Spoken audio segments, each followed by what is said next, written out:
अस्सलाम वालेकुम, welcome back to हानिया की दुनिया। आज सुबह सुबह मैंने सोचा कि मैं चिकन और भिंडी का कॉम्बिनेशन बना लूँ, क्योंकि ये बड़ी मज़े की लगती है। और मैंने यही सोचा है कि अब सर्दियाँ हो गई हैं, थोड़ा मौसम चेंज हो गया है, तो ये लोग चिकन दोपहर में खा लें और रात में ये जो है हम सब्ज़ी खाएं। क्योंकि ये होता है कि दिन छोटा होता है, तो आपको जो अच्छा लगता है वो आप दोपहर में खाएं और जो नहीं अच्छा लगता ना वो रात में ही खाएं, तो ये आपके लिए ज़्यादा अच्छा है। बस माशाल्लाह यहाँ मेरा भिंडी गोश्त तैयार हो रहा था, दूसरी तरफ मैंने चाय रख दी और शुक्र अल्हम्दुलिल्लाह स्कूल 8:30 बजे का हो गया है, तो थोड़ा सा सुकून ज़िंदगी में हो गया है कि अब आपको आधा घंटा थोड़ा एक्स्ट्रा मिल जाता है। लेकिन मैं उसी टाइम पर उठती हूँ, लेकिन ये होता है कि अब चीज़ें मैनेज थोड़ा सही से हो जाती हैं। बस चाय बन गई थी, मैंने कहा चलें चाय भी थर्मोस में डाल दूँ। और दूसरा ये है कि अब टाइम तो वही होता है, लेकिन टाइम फिर भी 8:30 का हो गया है। चलें, वैसे मुझे भिंडी गोश्त काफ़ी अच्छा लगता है। अगर ये काली मिर्ची में बनाए ना तो इसका टेस्ट मतलब और भी ज़्यादा मज़े का हो जाता है। बच्चों के लिए बच्चे अंडा बिल्कुल पसंद नहीं करते, तो अब मैंने भी बच्चों के साथ मतलब खेलना शुरू कर दिया है कि मैं इस तरह अंडा ऊपर डाल देती हूँ, तो ये तो फिर हर सूरत उनकी दादों उनको खिला देती है और वो खा भी लेते।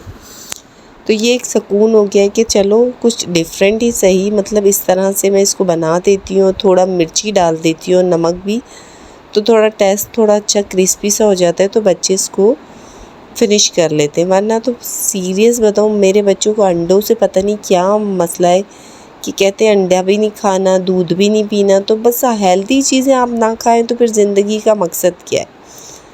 मैं बस इसी तरह मियाँ जी की भी रोटी बना दी, तो मियाँ जी के लिए रोटी बनाई, बच्चों के लिए पराठा बनाया। और माशाल्लाह माशाल्लाह अब यही है कि जल्दी जल्दी से, और मुझे ये होता है कि रोटी मुझे बेलने से ज़्यादा मैं इसको इस तरह हाथों में करके बड़ा कर देती हूँ, मुझे लगता है वो बनाना ज़्यादा आसान होती है। चलें, इस तरह ये मेरा हो गया था। मैंने कहा चलो ये चेक कर लो, मियाँ जी को थोड़ी सी भिंडी से ही दे देती हूँ और बाकी बच्चे तो अंडे से खा लेते माशाल्लाह। और इसी तरह बाकी मैंने टिफ़िन में भर दी, इन्होंने साथ लेके जानी थी। आजकल लंच भी नहीं दे रही, पेपर्स चल रहे हैं बच्चों के, तो मैंने कहा ठीक है। बाकी अपने लिए मैंने थोड़ा सा पानी गर्म कर दिया, मैंने कहा थोड़ा सुबह नीम गर्म पानी पी लूँ तो ज़्यादा अच्छा। बस माशाल्लाह ये मैंने यहाँ फ़िनिश किया, तो बाहर मोहम्मद की चीखों फरियादों की आवाज़ें आई, मैं रोना शुरू किया। आज इनके जाते ही मैंने सोचा कि मेरा पहला काम है, जो मैं 2 दिन से सोच रही हूँ कि मैंने इनके जो है ना कोट वगैरह स्कूल के निकालने। अभी तक तो मुझे यही नहीं पता था कि मैंने रखा कहाँ है, क्योंकि कपड़े इतने हो गए कि समझ ही नहीं आती। और ख़ास तौर पर ये जो ऊपर सूटकेस रखे होते हैं ना, इनमें से निकालना तो सब्ज़ों में दुनिया का एक आलमी मसला होता है। पर इस आलमी मसले को भी मैंने ही सॉल्व करना था, तो जब मैंने ही करना था तो फिर भाई आज तो मैंने ये ठान ली कि मैंने इनको निपटाना ही निपटाना है। तो बस माशाल्लाह इस तरह से मैंने इनको खोला, यहाँ तक कि इसकी जो शॉपर्स थी वो भी गल गई थी। मतलब इतनी 8 महीने की टाइम में इतनी ख़राब हो गई। ये मेरे को लगा कि जो कपड़े अभी पहनने के मतलब मिड सीज़न के हैं तो वो मैंने निकाल दिए, और बाकी मैं इनको कुछ अलमारी में रख दूँगी, लेकिन सामने ही रखूँगी।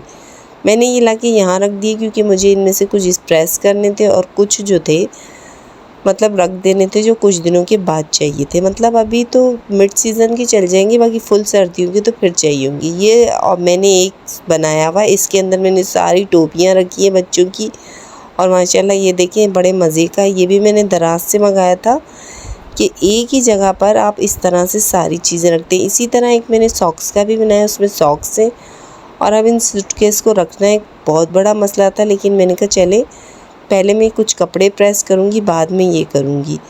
कुछ और भी मैंने निकाल दिए, मतलब सालार की जैकेट्स थी, मियाँ जी के कुछ सर्दियों के कपड़े थे।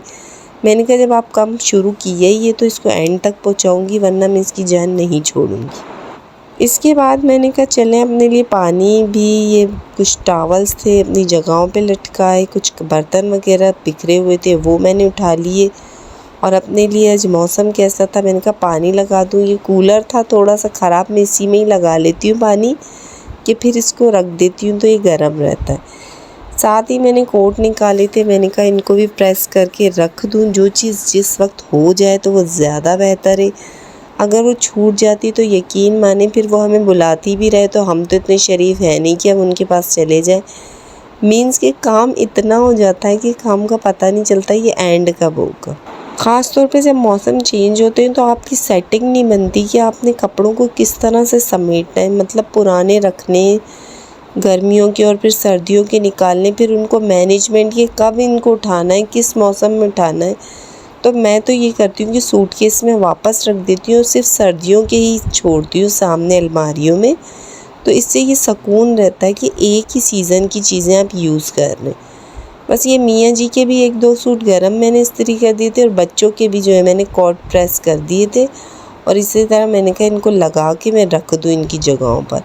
तो फिर मुझे सुकून हो जाता है कि चलें, अगर किसी दिन अचानक सर्दी हुई तो ये काम इनका आराम से फिनिश हो गया होगा, मतलब ये पहन सकते। और सर्दी बता के तो होनी नहीं है, वो तो किसी दिन सुबह अचानक ही हो जानी है। तो ये होता है हर चीज़ रेडी हो। बस इसी तरह मोहम्मद साहब जो थे ये अपनी मस्तियों में थे, अपने बाबा के साथ लगे हुए थे। हानिया भी बैठी थी, इनके पेपर्स चल रहे हैं, इनकी पेपरों की तैयारी। हम छोटे थे तो हमें पता था साल में 2 दफ़ा पेपर होने। अब तो बच्चों के जितने पेपर्स होते हैं तब भी इन्हें कख समझ में कुछ नहीं आना है। मैंने कहा चलें, ट्यूशन तो पढ़ के आए थे, कुछ चीज़ें रह गई थी तो मैंने मैनेज कर दी। मैंने कहा चलें अब क्या बनाना है। अब सुबह तो मैं इनको भिंडी गोश्त दे चुकी थी तो आज मैंने कहा चले कुछ सब्ज़ी बना देती हूँ। तो मैंने लौकी निकाल ली। लौकी के साथ वैसे चने की दाल का कॉम्बिनेशन अच्छा लगता है, लेकिन मैंने कहा चने की दाल कुकर में भी अगर उसे भिगो ना तो उसका टेस्ट मज़े का नहीं आता। तो मैंने भिगोई नहीं थी तो मैंने कहा चले मैं इसके साथ मूंग की दाल का कॉम्बिनेशन कर देती हूँ।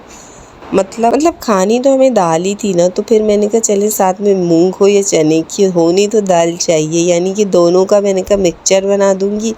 लौकी भी एक ही थी तो मैंने कहा एडजस्ट हो जाएगी चलें। और साथ कुछ 2-3 फ़िश के जो पीसेस भी पड़े थे तो मैंने कहा चलें खुश करने के लिए साथ में ये भी रख देती हूँ। तो ये होता है 1-2 चीज़ें अगर आप सामने रख देना तो मियाँओं के जो है ना मूड अच्छे हो जाते, वरना अगर आप ऐसे बेरौनक सा दस्तरखान बना लें तो मियाँ कहते हैं क्या यार आज तो जान ही छुड़ा ली। चलें इन चीज़ों को बड़ा देखती हूँ और इनकी पढ़ाइयाँ तो ख़त्म हो के ही नहीं दे रही। चलें साथ साथ मैंने सालार को भी पढ़ा दिया और साथ मैंने फ़िश भी फ्राई कर ली। फ़िश के 2-3 पीसेस थे, मैंने कहा चला हम नहीं खाएंगे, मियाँ जी और बच्चे तो खा ही लेंगे। बस माशाल्लाह इसी तरह मेरा काम भी कंप्लीट हो रहा था, बच्चे भी पढ़ रहे थे और मौसम भी आजकल तो सुना है डेंगू बहुत ज़्यादा हो गया है, हर तरफ डेंगू का ही सुन रही हूँ। अल्लाह पाक सब पर रहम करे। प्लीज़ मच्छरों से ख़ुद को अपनी हिफाजत करें। मतलब और कुछ नहीं कर सकते तो मैं कहती हूँ कि मच्छरदानी में ही सो जाएं। सबसे बड़ा आपका ख़ुद अपनी जान के ऊपर यही एहसान होगा, क्योंकि वाकई में डेंगू पहले तो पंजाब में बहुत होती थी लेकिन अब सिंध में भी बहुत आम हो गई है। हम हिफाजत तो अपने लिए कर ही सकते हैं ना। चलें मैंने सुबह का और अभी का आटा भी गूँध लिया, साथ साथ मेरी इस तरह से देखें ऑलमोस्ट ये तैयार भी थी। लेकिन लौकी और अभी मुझे लगा दाल थोड़ी सी कच्ची है तो मैंने कहा थोड़ा सा इसमें पानी ऐड कर इसे दोबारा रख देती हूँ कि सही से जो है ना बन जाए। चलिए माशाल्लाह इसको भी ये भी कंप्लीट हो जाएगी। साथ साथ मेरी फ़िश भी फ्राई हो रही थी और इसी तरह मैंने इसमें थोड़ा सा धनिया डाल दिया। साथ साथ बस फ़िश भी तकरीबन फ्राई हो चुकी थी। मैंने कहा चल जल्दी से रोटियां वोटियां बनाकर बच्चों को फ्री कर दूँ, क्योंकि बच्चे खुश तो माँ बाप खुश। मतलब मुझे ये है कि भले 8:30 का टाइम हो गया लेकिन बच्चे फिर भी अपने टाइम से अपनी चीज़ें कर लें। आज तो सालार इतना परेशान किया था, मम्मा क्या इतने पेपर्स होते। और अब तो मैं बच्चों को ज़्यादा तंग नहीं करती। मैं कहती हूँ बेटा जितना आपने याद कर लिया है बस काफ़ी है, क्योंकि ज़िंदगी में हमने उनको पहले ही इतना मसरूफ़ कर दिया है कि अब ज़रूरत से ज़्यादा मैं बिल्कुल भी टेंशन नहीं देना चाहती हूँ। तो मैंने तो बेटा कहा चलो अल्लाह पाक अच्छी करेगा, आपने जितना याद कर दिया अल्लाह करे यही पेपर्स में आए और आपका पेपर अच्छा हो जाए। चलें इस तरह फ़िश भी हो गई थी फ्राई और सलाद भी बन गया था। अब रोटियाँ भी मैंने बना ली थी और बच्चों को भी मैंने कहा चलें अब सर्व वर्व कर और मैं कुछ और काम कर दूँ। हानिया को साथ साथ मैंने कुछ का वर्क रह गया था वो करवाया। सालार साहब आ गए, इनको मैंने खाना रख दिया। तो ये हानिया तो बिना मोबाइल के बिल्कुल भी खाना नहीं खाती और इसको देखो इसने सारी कॉपीज़ लेकर मोहम्मद एक कोने में बैठ गया, जो कि मैंने देख लिया। शुक्र है इसकी कॉपीज़ ख़राब नहीं थी। बच्चों को जब तक कॉपीज़ अच्छी लगती है जब तक ये इनसे दूर हैं, जब इनके गले पड़ जाती है तो इन्हें अच्छी भी नहीं लगती। आज मैंने मोहम्मद के लिए दूध वाली सवैयाँ बना ली और सालार साहब दादों के कमरे में एसी चला के बैठे हुए थे, इन्हें लग रही थी गर्मी। अल्लाह हाफिज़।